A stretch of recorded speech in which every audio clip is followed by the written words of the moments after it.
বেআইনি আদালতে আমাকে শাস্তি দেয় কি আমি আদালতের অবমাননা করেছি? আরে আদালত কই যে অবমাননা? অবৈধভাবে ক্ষমতা দখলকারী তাদের আবার অবমাননা? তার মান সম্মান জ্ঞান আছে? আত্মসম্মান বোধ আছে? কিছুই নাই। চরম ব্যাহের মতো ক্ষমতায় বসে আছে, লজ্জা সরমও নাই। এটা হলো বাস্তবতা। আর একটার পর একটা মামলা দিয়েছে। হ্যাঁ ঠিক আছে, মামলায় হাজিরা দিতে আমাকে নোটিশ দিতে আমি আসবো, নিশ্চয়ই আমি আসবো, মামলা আমি মোকাবেলা করব। দেখি কত ধানে কত চাল, সেটাও আমি দেখে নেব।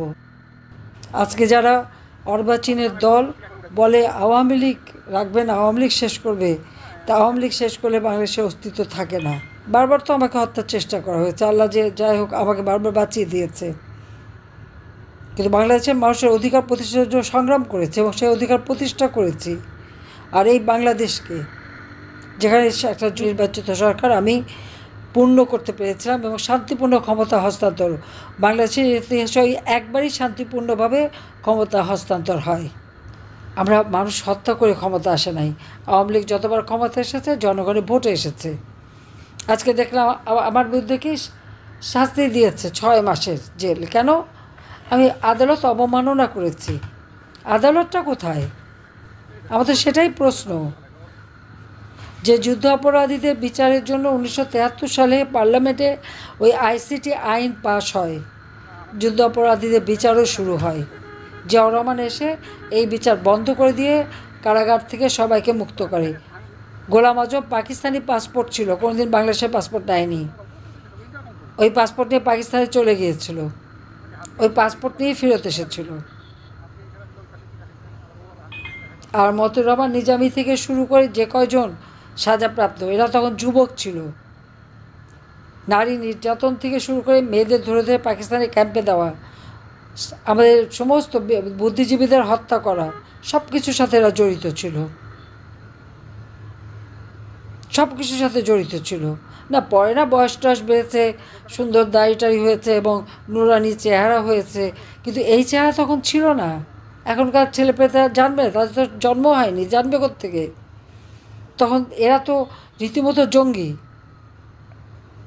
পাকিস্তানি হানাদার বাহিনীর সাথে হাত মিলিয়ে যে গ্রামের পর গ্রাম তাদেরকে পথ দেখে নিয়ে গেছে, আগুন দিয়ে জ্বালিয়ে পুড়িয়ে ছারখার করেছে। 3 কোটি ঘর বাড়ি জ্বালিয়ে পুড়িয়ে ছারখার করেছিল। এমনও গ্রাম আছে যেখানে শুধু বিধবাই ছিল, কোনো পুরুষ ছিল না। যে সমস্ত নারীদেরকে ক্যাম্পে রেখে দিনের পর দিন পাশবিক অত্যাচার করে, অনেকে সুইসাইড করেছিল বলে তাদের কাপড়টা পর্যন্ত পরতে দিত না। তাদেরকে যখন উদ্ধার করা হয়, কি দুর্বিষহ অবস্থা তাদের। কেউ প্রেগনেন্ট, কেউ ক্ষতবিক্ষত শরীর, অর্ধ উলঙ্গ। ভারতের এক শিখ সৈন্য এদেরকে উদ্ধার করেছে। সব উদ্ধার করার সময় গিয়েছিল আমাদের মিত্রবাহিনী হিসেবে। তাদের মাথায় যে পাগড়িটা থাকে, ওই পাগড়িটা খুলে দিয়ে সেই আর ওই আইসিটিতে আমাদের বিচার করে যে আমি নাকি কি কোর্ট অবমাননা করেছে। কি অবমাননা করেছে আমার বিরুদ্ধে? ওই সময় যে সময় আমি কথাটা বলেছি সে তখন আমার বিরুদ্ধে 227টা মামলা, সব নাকি মার্ডার কেস। তবে যে ভালোই তো, আমি কোনো মার্ডার করি নাই, মার্ডার তো ওরা করেছে। আজকে তো তার প্রমাণ হলো যে আমাদের ইউনূস সাহেবের এক উপদেষ্টার কাছে ম্যাগাজিন পাওয়া গেল। অস্ত্র না থাকলে ম্যাগাজিন থাকে কিভাবে? এই তো তাদের নীতি আদর্শ। আর এই আদর্শ নিয়ে এই যে ছেলেমেয়েদেরকে বিভ্রান্ত করেছে। আজকে ছাত্রছাত্রীরা উপলব্ধি করতে পেরেছে যে হ্যাঁ, তাদেরকে কিভাবে বিভ্রান্ত করেছে এরা। যখনই এই কোটা আন্দোলন, যে কোটা তো নাই, কোটা তো 2018 সালে যখন তারা আন্দোলন করে তখনই তো আমি বাতিল করে দিয়েছিলাম। কোর্ট একটা রায় দিয়েছে, সেই রায়ে আবার পুনর্বাসন হওয়ার সাথে সাথে সরকারের পক্ষ থেকে আবেদন করে সেটা স্থগিত করা হয়েছে। তারপরে আন্দোলন কিসের? আর এই যে তারা বসলো আন্দোলন করতে, 14 জুলাই পর্যন্ত তো তাদেরকে একটা টোকাও পড়েনি। যখন মেট্রো রেলে আগুন, এক্সপ্রেসওয়েতে আগুন, পুলিশকে মারা, আওয়ামী লীগ নেতাকর্মীকে মেরে ঝুলিয়ে রাখা, এই গাজীপুরের জুয়েলকে মেরে ঝুলিয়ে রেখেছিল না? ঝুলিয়ে রেখে তাকে হত্যা করেছে না? আবার ঝিনাইদহ শহর আওয়ামী লীগের সেক্রেটারি থেকে শুরু করে কত অগণিত লোককে তারা হত্যা করেছে। একটার পর একটা থানায়, ঢাকা শহরে কয়টা থানা আগুন দিয়ে পুড়িয়েছে, পুলিশকে পুড়িয়ে মেরেছে, লাঠি দিয়ে পিটে পিটে মেরেছে, র্যাবের অফিসারদের মেরেছে পিটিয়ে। এমনকি গণভবনে আমার যে পাইলট, মোটরসাইকেলের যে পাইলট যেত, তাকে পর্যন্ত হত্যা করে ফেলে রেখেছে। আর এদেরকে আবার ইনডেমনিটি দেওয়া হয়েছে। হত্যাকাণ্ড তারা করে, মামলা সব আমাদের বিরুদ্ধে, মিথ্যা মামলা, আর সব মামলা আওয়ামী লীগের বিরুদ্ধে। আর যারা এই হত্যাকাণ্ড করলো, যারা আপনাও, তাদেরকে দায় মুক্তি দেওয়া হয়েছে। দায় মুক্তি দিয়ে একটা কাজ ভালো করেছে, এরা যে অপরাধী, এটা তো এভিডেন্স। অপরাধী না হলে দায় মুক্তি দেবে কেন? বিনা অপরাধী তো দায় মুক্তি দেয় না। বঙ্গবন্ধু শেখ মুজিবকে যারা হত্যা করেছিল, পুরো পরিবারকে, তাদেরকে দায় মুক্তি দেওয়া হয়েছিল। আর এই 2024 সালে 15ই জুলাই থেকে যত হত্যাকাণ্ড এবং যত জ্বালাপড়াও, তাদেরকে দায় মুক্তি দেওয়া হয়েছে। এবং এটা ডক্টর ইউনূস দিয়েছে। এবং এই সব কিছুর পিছনে তো ডক্টর ইউনূস, আজকের থেকে না, সে 2001 সাল থেকে তার ক্ষমতার লোভ, 2007 সালে ক্ষমতার লোভ বাড়লো, দল করতে এসে ফের ব্যর্থ হলো। আর আমাদের বিরুদ্ধে মামলা, আমার বিরুদ্ধে 227টা মামলা যখন দিয়েছে, আমি বলছি আমি তো খুন করি নাই, তো এখন 227 জনের তালিকা করে রাখো, আমার খুন করার একটা লাইসেন্স পেলাম। এটা নাকি আদালত অবমাননা। তখন আদালতে কি কোর্ট মামলা গেছে? কেস কি শুরু হয়েছে? শুরু তো হয়নি। আর এই আইসিটি আজকে যে আদালত বসিয়েছে, আইসিটির মূল যে আইন, সেই আইন এক্সিকিউটিভ অর্ডারে সংশোধন করেছে। সংশোধন করবার অধিকার তাদের কে দিয়েছে? আমার প্রশ্ন সেটা। আজকে ওই চিফ প্রসিকিউটর এবং যারা এই উপদেষ্টা আছে, আইন উপদেষ্টা আসিফ নজরুল থেকে শুরু করে ইউনূসকে আমি জিজ্ঞাসা করি, তাদের জবাবদিহি করতে হবে।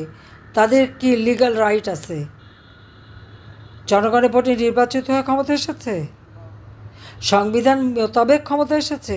না, ক্ষমতা এসেছে জঙ্গিদের দ্বারা।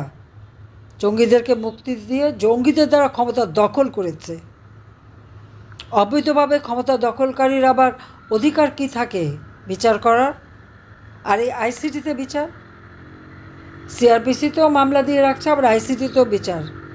একই অপরাধের দুই জায়গাতে বিচার হয় না? যখন আমি যখন যুদ্ধ অপরাধীদের বিচার করেছি ওই 73 সালের আইসিটিতে, তখন যারা এই অপরাধীদের সাথে ডিফেন্সে ছিল, ডিফেন্স লিস্টে, আজকে তারাই চেয়ারম্যান, তাদেরই একজন চেয়ারম্যান, তাদেরই একজন চিফ প্রসিকিউটর, তারাই সব। এটা তো আন্তর্জাতিকভাবে কোনোদিন স্বীকৃতি পায় না, সম্পূর্ণ বেআইন এটা। আচ্ছা, এই বেআইনি আদালতে আমাকে শাস্তি দেয় কি আমি আদালতের অবমাননা করেছি? আরে আদালত কই যে অবমাননা? অবৈধভাবে ক্ষমতা দখলকারী, তাদের আবার অবমাননা। তার মান সম্মান জ্ঞান আছে? আত্মসম্মান বোধ আছে? কিছুই নাই।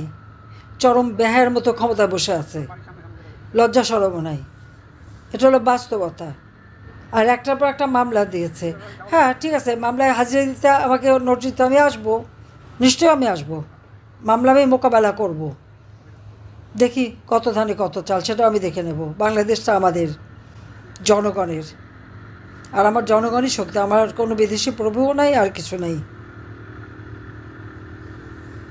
আমি যদি ক্ষমতায় থাকতে চাইতাম, হয়তো কয়েকশো লোক মারতে হতো। আমি তো তা চাইনি কখনো।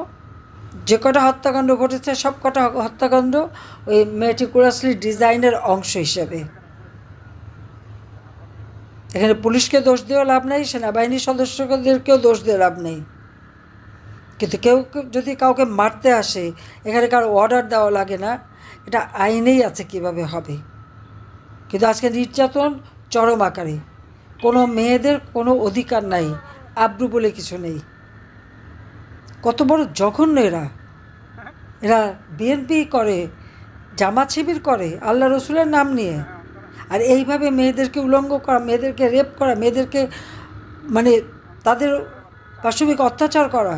তাদের ঘরে মা বোন নাই, মেয়ে নাই, আত্মীয়স্বজন নাই, সেটা একবার চিন্তা করে না এরা? অসভ্যতার সীমা থাকে। আমি জানি না এদের এত খাওয়া পড়া এত সুযোগ সুবিধা দিয়ে কী অপরাধটা করলাম, সেটি আমার নিজেরই এখন প্রশ্ন যে আজকে প্রত্যেকটা সেক্টরে শিক্ষকদের কিভাবে অপমান করা এবং তাদের চাকরি খাচ্ছে। কি আওয়ামী লীগ করে? চরম অপমান করে করে শিক্ষকদেরকে জোর করে পদত্যাগ করায়, ছোট ছোট শিশু শিক্ষার্থীদের দিয়ে শিক্ষকদের অপমান করায়। এদের কি আর লেখাপড়া হবে কোনো দিন? তাদেরকে জোর করে পদত্যাগ করানো, যে সমস্ত চিত্র দেখলাম, কোন দিন না বাপ মারে বলে হ্যাঁ লিখে দেন আপনি আমার বাবা না, পদত্যাগ করেন আমার পিতৃত্ব থেকে। এরা হয়তো একদিন সে বাপ মাকে তাই বলবে। সেটা হলো বাস্তবতা। দিনমজুর কাজ পায় না, রিক্সাওয়ালা কাজ পায় না, তো কিসের দেশ চালাচ্ছে?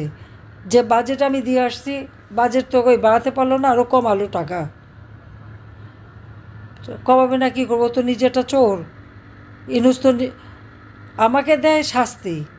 আমি জানি যেহেতু ডক্টর ইনুস তার নিজের কোম্পানির লেবারদের টাকা চুরি করে খেয়েছে, সেই লেবাররা তার বিরুদ্ধে মামলা করেছে। লেবার কোর্টে সে 6 মাসের সাজা পেয়েছে। তাকে তো সে যখন জামিন চেয়েছে সে জামিন পেয়েছে, সরকারের পক্ষ থেকে তো বাধা দেওয়া হয়নি। এইভাবে আমার দেশের প্রত্যেকটা শ্রেণীর মানুষের উপর আজকে চরম জুলুম। আজকে কোনো টাকা পয়সার হিসাব নাই, চরমভাবে সে দুর্নীতি করে যাচ্ছে, অর্থ পাচার করে যাচ্ছে। তার এই যারা সে আছে কতগুলি বানিয়েছে, কথা কথা হুকুম দেয়, এত বড় দুঃসাহস তাদের। আর অমনি যার যার বাড়ি ঢুকে পড়ে, লুটপাট করে, চুরি করে। সে কি মব জাস্টিস? এটা মব জাস্টিস নেই, এটা হলো মব সন্ত্রাস। সেই সন্ত্রাসই করে বেড়াচ্ছে তারা। আজকে প্রত্যেকটা কবরে যে যাদেরকে এরা শহীদ বলছে, প্রত্যেকটা কবর থেকে লাশ তুলে আন্তর্জাতিক সংস্থা ডেকে নিয়ে এসে ফরেন্সিক করে দেখা হবে কীভাবে তারা মারা গেছে। আর যারা আহত, সে কোন দল করে, সে কি করে, সে অপরাধী না নিরপরাধী, আমি সেটা দেখি নাই। আর আমি সরকারে থাকা পর্যন্ত প্রত্যেকটা রুগীর চিকিৎসা পেয়েছে বিনা পয়সায়। তাদের বাবা মা কারো কোনো টাকা খরচ করতে হয়নি। সব টাকা প্রত্যেকটা হাসপাতালে আমি খরচ করেছি। আমরা বিনা পয়সা তাদের চিকিৎসা দিয়েছি। এরা জানে না, এখনও তারা হাসপাতাল ছাড়ে না। কেন হাসপাতাল ছাড়বে না? হাসপাতালে বসে সেই চক্ষু ইনস্টিটিউটে দেখলাম সাবান পানি ফ্লোরে ফেলে তারা জল খেলে। এরা নাকি আবার অসুস্থ। এটা কোন ধরনের কথা? হাসপাতালে অন্য রোগীদের তো চিকিৎসা হবে। একটা ক্যাবিন দখল করে বসে আছে। কেউ আবার 5 তারা হোটেলেও রুম দখল করে, সারাদিন ঘুরে ফেরে আবার ওখানে যে ক্যাবিনে বসে থাকে ব্যান্ডেজ বেঁধে। এই প্রতারণাটার কি অর্থ থাকতে পারে? তা আমি এদের দোষ দেই না, কারণ ইনুস নিজেই তো একটা প্রতারক। লেবারদের অর্থ আত্মসাৎ করে মামলার আসামি, সাজাপ্রাপ্ত আসামি। গ্রামীণ ফোন টেলিকমিউনিকেশনের টাকা 9-6 করে পাচার করে দুর্নীতি করে তার বিরুদ্ধে 5টা মামলা দুর্নীতি দমন কমিশনে। তার 18টা কোম্পানি ট্যাক্স দেয় না, সেই মামলা। ডক্টর ইউনূস নিজে ট্যাক্স দেয় না, তার বিরুদ্ধে 1100 কোটি টাকার ট্যাক্স পাওনা। সেখানে 666 কোটি টাকার ট্যাক্স মামলার রায় হবার কথা ছিল 6ই আগস্ট। সেই দিন 5ই আগস্ট সে এমন ঘটনা ঘটাবে যেন তার আর ট্যাক্স দেওয়া না লাগে, এবং সব মামলাগুলি সে প্রত্যাহার করে নিয়েছে। এমনকি যেটা সাজা হচ্ছে সেটা কোনো নিয়ম নাই, আইন নাই। এখানে আইন নাই, আইনের শাসন নাই, সরকার বলে কিছু নাই। ক্ষমতা দখলকারী কতগুলি সান্ডা গুন্ডা পান্ডা আছে, দেশটাকে শেষ করে দিচ্ছে, ধ্বংস করে দিচ্ছে। গ্রামে গঞ্জে সব জায়গায় মানুষের নিরাপত্তা নাই, নারীদের নিরাপত্তা নাই। শিশু নারী প্রতিদিন ধর্ষিত হচ্ছে। ছেলেকে পায় না, বাবাকে মারে, মাকে মেরে হত্যা করে, মাকে পিঠে করে, ওদের মা নাই? দুদিন পর যদি ওদের মাদের পিটাতে শুরু করে তখন কোথায় যাবে, কীভাবে ঠেকাবে? ঘর বাড়ি তো জ্বালিয়ে পুড়ে ছাড়খাড়, তাদেরও তো বাড়িঘর আছে। আর এখন তো আমার বোধহয় মামলা প্রায় 450, তার মধ্যে বোধহয় 440টার মতো খুনের মামলা। আজকে যারা এই দেশ শাসন করে তাদের শাসন করার কোনো অধিকার নাই। অন্যায়ভাবে অবৈধভাবে জঙ্গিদের দিয়ে দেশ দখল করেছে। এই দেশ আমার বাবা বা জাতির পিতা বঙ্গবন্ধু শেখ মুজিবুর রহমান স্বাধীন করে দিয়ে গেছেন, আর তাকে অপমান করা হয়, অবমাননা করা হয়। আর আওয়ামী লীগকে নাকি কোনো কার্যক্রম বন্ধ নিষিদ্ধ করা হয়, ছাত্রলীগ নিষিদ্ধ করা হয়।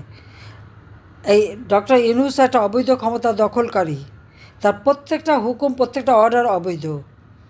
তাদের দেশ চালাবার কোনো বৈধতা নাই। অস্ত্র হাতে নিয়ে জঙ্গিদের ছেড়ে দিয়ে আওয়ামী লীগ নেতাকর্মীকে গ্রেপ্তার করে বন্দি করে রেখে মিথ্যা মামলা দিয়ে তাদের হয়রানি করা হচ্ছে। আজকে প্রায় 4-5 লাখ লোক আমাদের অ্যারেস্ট করেছে এবং তাদেরকে কারাগারে যে কঠিন অবস্থার মধ্যে রাখছে, এবং প্রতিনিয়ত কারাগারে তারা মানুষ হত্যা করে যাচ্ছে, জেল হত্যা করছে। কাজে এখন আর সময় নাই, এদেরকে ক্ষমতার থেকে হটিয়ে দেশকে বাঁচাতে হবে, দেশের মানুষকে বাঁচাতে হবে। আন্তর্জাতিকভাবেও দেশের কোনো সম্মান সে রাখতে পারে নাই। আজকে সে কীভাবে দেশকে অবমাননা করছে সেটা নিজেই দেখতে পারেন। আর 10 মাসের মধ্যে 11 বার খালি বিদেশেই গেছে। এতবার বিদেশে এত টাকা খরচ করে যে কি অর্জন করে আসছে, দেশের জন্য কোন সম্মান নিয়ে আসছে? 1 পয়সা বিনিয়োগও আনতে পারেনি। অর্থনীতি ধ্বংস, রাজনীতির ধ্বংস, সাংস্কৃতিক অবস্থান ধ্বংস, সামাজিক নিরাপত্তা ধ্বংস, সমস্ত দেশটাকে ধ্বংসস্তূপে পরিণত করেছে। কাজে ধ্বংসের হাত থেকে দেশকে রক্ষা করার জন্য যার যা কিছু আছে, যে যেভাবে পারবে, সকলে এক হয়ে প্রতিবাদ করে এদের হাত থেকে দেশকে রক্ষা করতে হবে। সাধারণ মানুষের কাছে যেতে হবে, মানুষের পাশে দাঁড়াতে হবে এবং মানুষকে সাথে নিয়েই পথে নামতে হবে। কাজে সেই আহ্বানই আমি জানাচ্ছি সবাইকে। আমি আছি আপনাদের সাথে, আমি যেখানে থেকে আমি আসছি। হ্যাঁ, একটা সুবিধা হয়েছে, যেখানে আছি বলে কথা বলতে পারছি। 2000 সালে জোর করে দেশে ফিরেছিলাম, এরপরে তো বন্দি করে রেখেছিল, আর কথা বলতে পারিনি। কিন্তু এবার সেই জন্য বাইরে থেকে সবার সঙ্গে কথা বলতে পারছি। কাজে আমি আছি, সব ধরনের সহযোগিতা আমি করে যাব। কিন্তু আমাদের দেশটাকে, দেশের স্বাধীনতা সার্বভৌমত্ব রক্ষা করতে হবে, গণতান্ত্রিক ধারা রক্ষা করতে হবে। একমাত্র আওয়ামী লীগই গণতান্ত্রিক ধারা দিয়েছে বাংলাদেশে, এটা তাদের মনে রাখা উচিত। 2009 সাল থেকে 2024 সালের এই আগস্ট মাস পর্যন্ত বাংলাদেশে গণতান্ত্রিক ধারা অব্যাহত ছিল। আর সেই গণতান্ত্রিক ধারাকে নস্যাৎ করে অবৈধ ক্ষমতা দখল করার পালা শুরু করলো ডক্টর ইউনূস। এরা তার ম্যাটিকুলাসলি ডিজাইন মাস্টার মাইন্ড দ্বারা। এটাই হলো বাস্তবতা। কাজে এই চক্রান্ত আবার এখন বলে কি মুক্তিযুদ্ধও নাকি ম্যাটিকুলাস ডিজাইন, তখন কে বলছে ম্যাটিকুলাস ডিজাইন? ওই মুক্তিযুদ্ধের সাথে এই জঙ্গিদের নিয়ে ক্ষমতা দখলের তুলনা হয় না। আর এত ধৃষ্টতা কোথায় পায় যে এভাবে তুলনা করে? তুলনা করার অধিকার আছে তাদের? যারা এই কথা বলে, আমি বলবো যে একটু মাত্রা জ্ঞানটা যেন তাদের থাকে। এক মাঘে শীত যায় না, এটা মাথায় রাখতে হবে। তো যাই হোক, সবাই ভালো থাকবে, সুস্থ থাকবে। আর যারা ক্ষতিগ্রস্ত, অবশ্যই বেঁচে যখন আছি, ইনশাল্লাহ আল্লাহ যদি দিন দেয় তাদের জন্য সব রকম সহযোগিতা করব। আমাদের যদিও কিছু নাই, যেটুকু যা ছিল সব জ্বালিয়ে পুড়ে ছারখার করে দিয়েছে, তারপরেও বাংলাদেশ আছে, জনগণ আছে, বেঁচে থাকলে সব করে দিতে পারবো। সবাই ভালো থাকো, সুস্থ থাকো।